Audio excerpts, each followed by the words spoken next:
So, this is Luku Galaxy Productions podcast number 3, I believe. Da-da-da-da.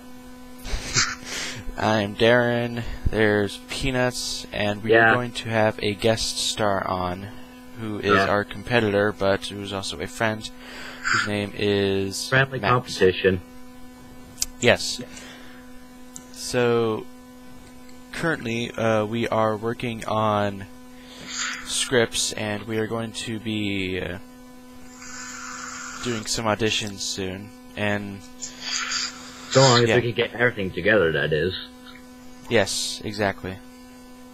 So, let's introduce our special guest, Maximilian. Hey, how's it going? Yeah. It's not going bad. So Yeah, everything's going pretty good here. Alright, glad to hear it. yes. So, tell us what Hibernation Studios is about. Well, Hibernation Studios is a film studio a lot like yours. Right now, it's really just me and a couple of other people. We don't really have very many big films or anything like that going on. Neither do we. Yeah. We've made a couple of short films, but they've really just been test films to test out some of our film editing programs and things of that nature. Yes. So... We also have natures of our own, too, Max. One that is completely different to you, yet very similar. So... What kind of videos have you made so far? Well, so far, like I said, they've just been 18 test plus ones. videos. They've been test videos. We've made 2 videos so far, both of which you That can are find. 18 plus.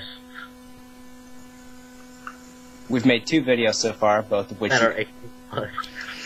Okay. I'm sorry. I thought it was funny. Okay, we've made 2 videos so far, both of which you can find on our YouTube page. They're titled Fallout Test Film and The Button.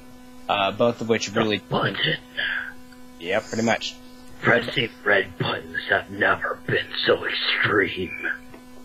Both of which are really just test films to test out our sound effects and things like that.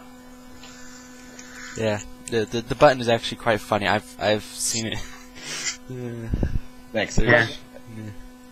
I actually haven't seen it, but, well, then again, I'm not really much into the whole film thing since I've been busy with stuff myself to help me to deal with some things. But after this, I am going to directly go to the YouTube page, watch it, and see what happens. Awesome. Let me know what you think of it. Okay. But there's just one thing that you have to know, Max. Yeah. Ken Cage doesn't approve. Okay, then. It's just something random. We'll tell you later. And also something that I made up too. Cool. Hence the random part that Christian did. Oops. Actually, no. The other guy, Christian. It is Darren. No. Well, the other guy in our group, Christian, who will never appear on these things, has helped come up with that. Yeah. Christian's very helpful. Yeah, he's a good guy. Good And guy. Christian also needs to work on the phone task real quick, just for a couple days. He isn't fat or morbidly obese or anything that would sound insulting to Christian right now. But, yeah, just, I don't know, drink a couple of ones, he might be so skinny he might fall down into one of those super pipeline thingies. I think you just described me. Well, and again, no one can really see you, so, well, except unless they look at your videos, of course. Yes, that is true. Yeah, if you have an idea of what I look like, since you can't see me on this podcast, just go check out the videos. I'm in both of them.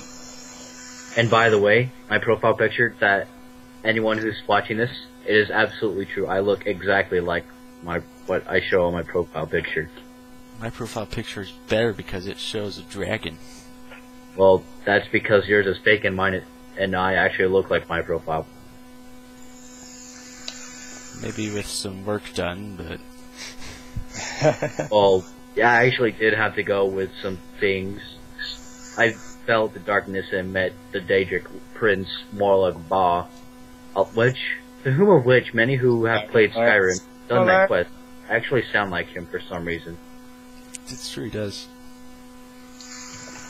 Huh, I have no idea even how that works either. So, am I Moloch Ball or am I Peanuts? You're Peanuts. Okay, that's good. You'll always be Peanuts. Forever Peanuts. Forever Peanuts. Well, good thing I look menacing. Right. Yeah. Well, like I said, man, the profile picture is 100% true. Yes. Anyway, so Hibernation Studios has their own Facebook page. Has their own Facebook page. And also fallen into darkness. Yes. Yes, we do. We have our own Facebook page. Let me be right back. I just got to check something out here. Facebook. Yes. Give me a sec. Bookface. Yes, we have our own Facebook group, Hibernation Studios at Facebook.com. Go on over there and give us a like. Be much appreciated. But give us more likes than Hibernation Studios, please. Yeah. Yeah, I think that just out of kindness, you should give LGP more likes. I'm always saying that. All good. I'm just messing. But yeah, check out our Facebook page where we'll be posting updates on our films and artwork and things like that we'll be making. And we'll also be posting updates on our new big film project that we're currently working on. Big film project! Yes, we also have a Facebook page, except it's more of a fan page. Yes, it's a fan page made by the same LGP people. Yes, it is. Inception, anyone? Just a little.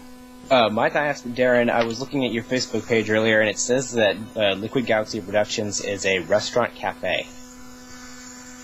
Okay, that's just weird. Seriously? I'll get right on that. I'll get right on that. Take a look at that. Wait, where is the cafe? That's what I was thinking. I was looking for the address because I thought there might be some coffee or something. Just wondering when you guys changed the whole basis of your studio. Yeah, especially. Yeah, I was meaning to. Copyright do was.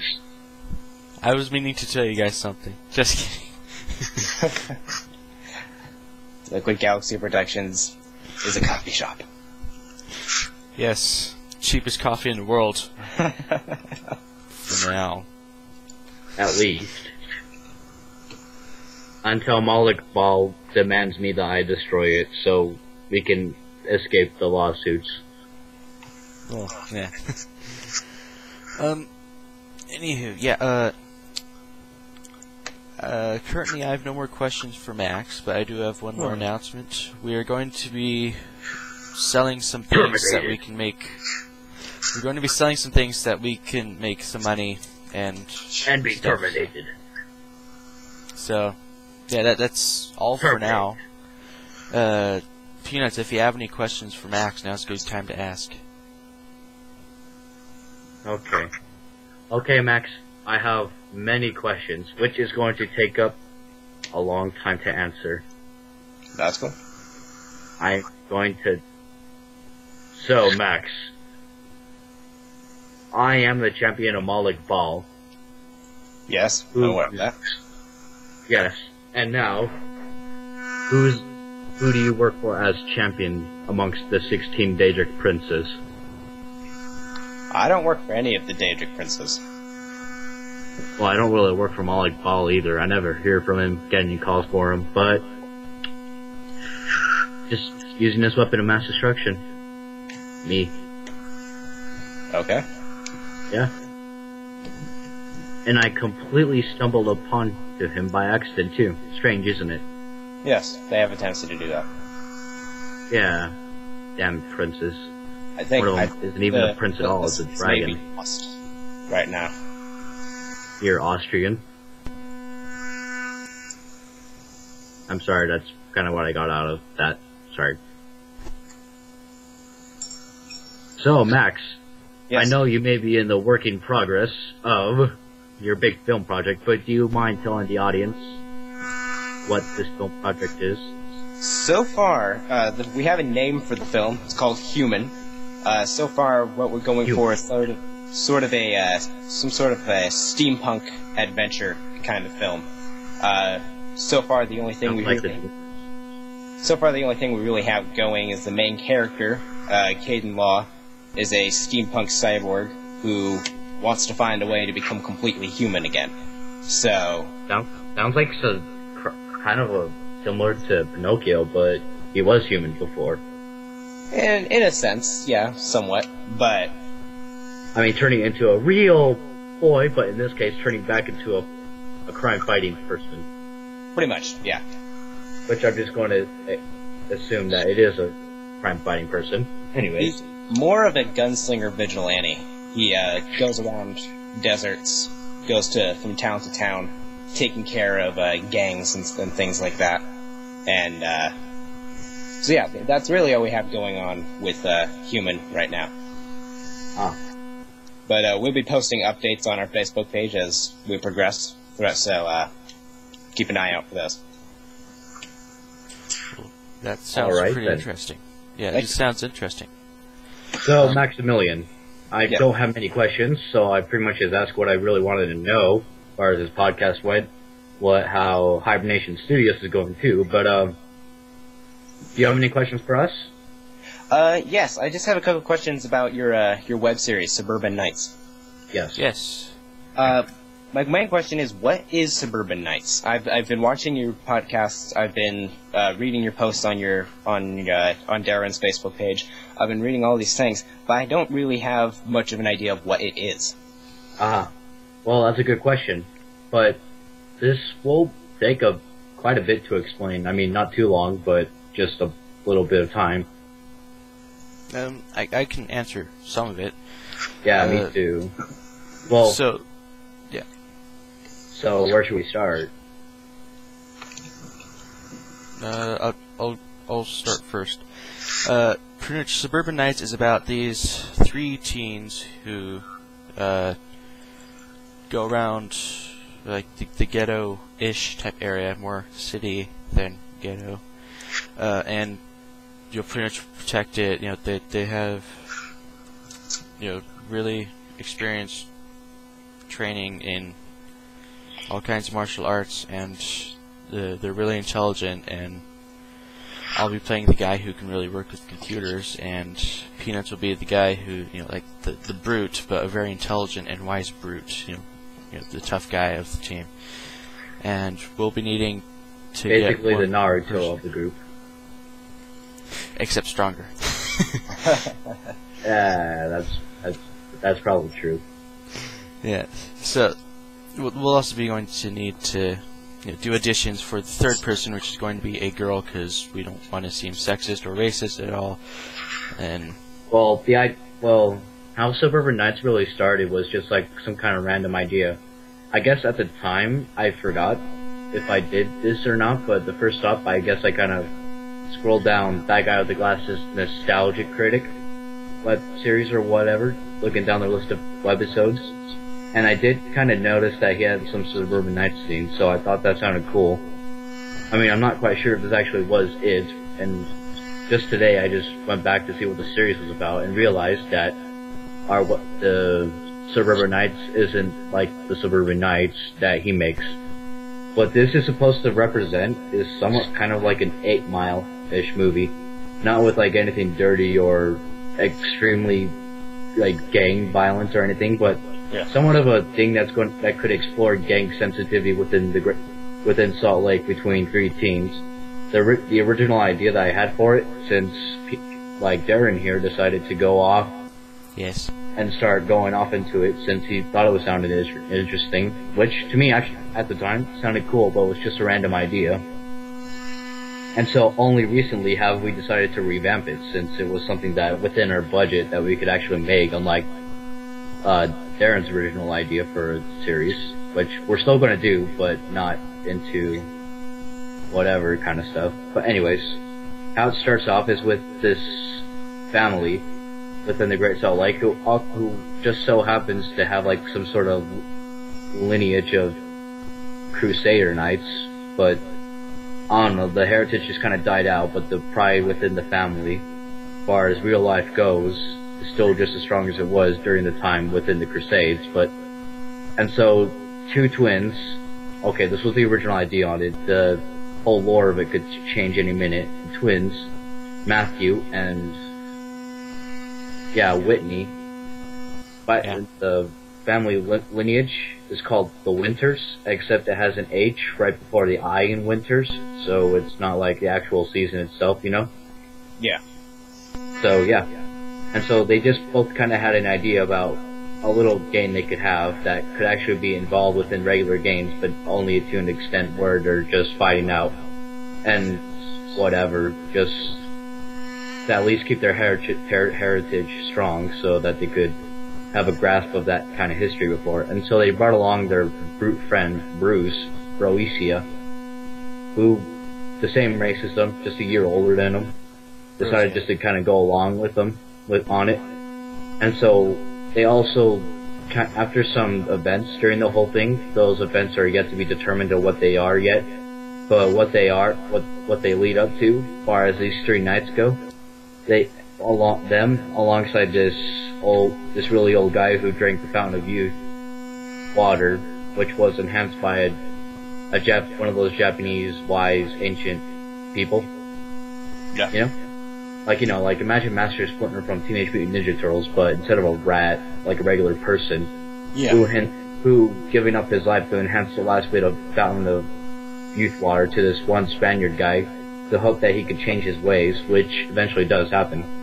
And so not only that, it engages into several hundred years of, 200 years of, learning how to be a really good, strong person. And now, not only has he completed an almost near perfect physical and mental health and condition, up to the point where he's actually in perfect sync with his entire body.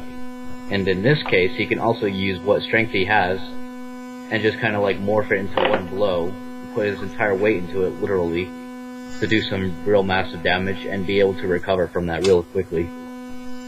Alright.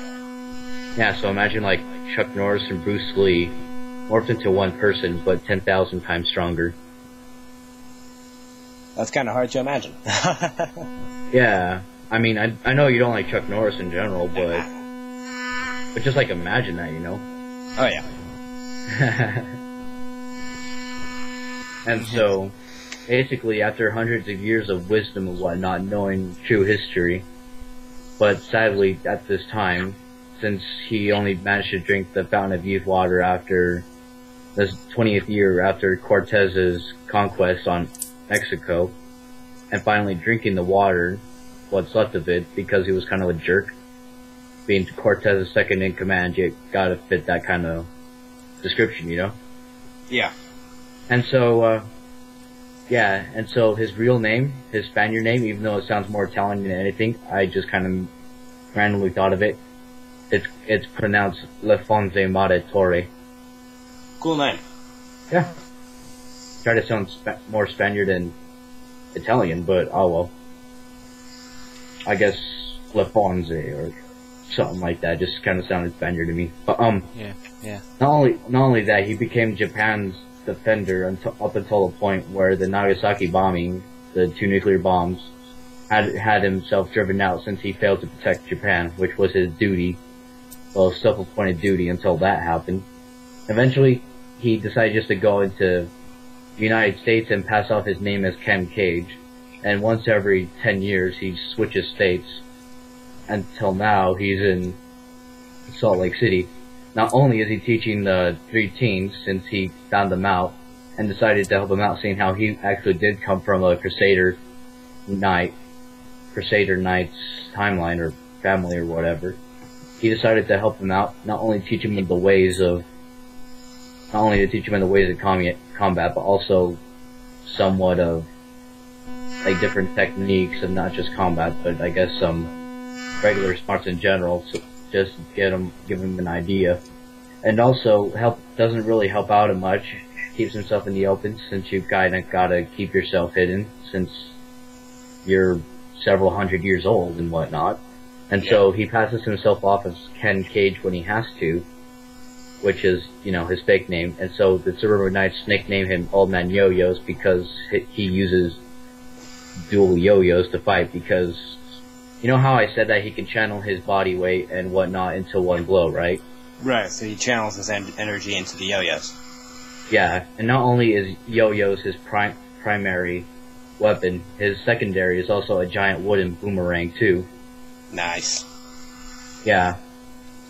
And so, I guess just mainly yeah. I get this all the time with my damn words. I always get mixed up. Oh, whoops, I swore. Sorry, people. Anyways, not only can he channel his energy into yo-yos, he can actually channel his energy into the giant boomerang too, so it can actually cut through steel. Yeah. And so, yeah, he used this kind of boomerang for several hundred years. Not only does it have some mystical powers within itself, it really just depends on who's wielding it, Yep. And so if he wanted to, he can crash down his giant buildings with yo-yos just by one strike at the base of the building, that is. Guys, we have like 2 minutes left before we have to end this podcast.